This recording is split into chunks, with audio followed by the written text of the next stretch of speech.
buugan sida la isaga joojiyo walwalka loona bilaabo nolol cusub maaha meesha aan ka akhriyay meel isaga walwalka ka biinaysa maaha waa meel qofka kale adiga ka baxsan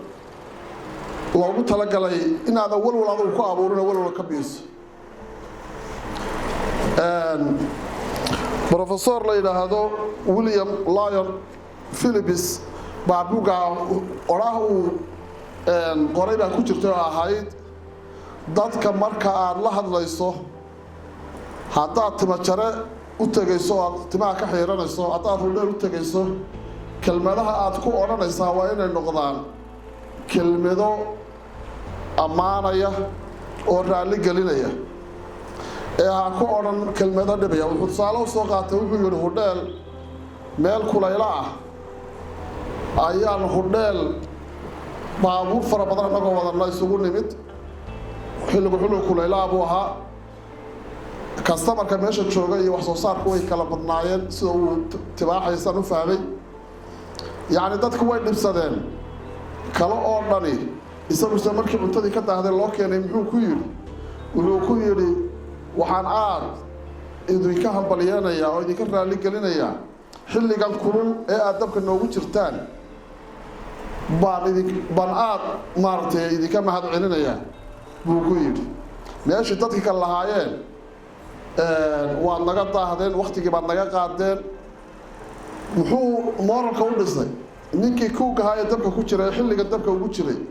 waxaan soo xusuustay in badan oo hoteelka gudihiisa qolada hoteelka leh aan hadal badan oo canaana u soo jeediyay baan soo xusuustay oo aan ku yidhi adeegii makhaayadda inaad fadhido iyo inaad restaurantkan rays aad fadhiyo wax faraqa oo xagga adeega marka la eego uu leeyahay ma jirto laakiin waxaa ka habboonayd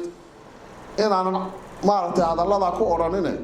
waa dadaasheen wax badan baad qabateen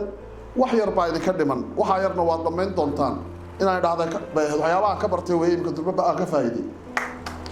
waxaa jira wiil hadda mas'uul ii qodo oo aan adeer u ahay waxa weeyaan sidii aan imika ula macaamili jiray hadda intaa buugaa borogaraafka yar aan akhriyey yani si ka duwan baaba imika ii qorshaysan aan imika u qaabilo waayo hadallada aan ku odhan jiray iyo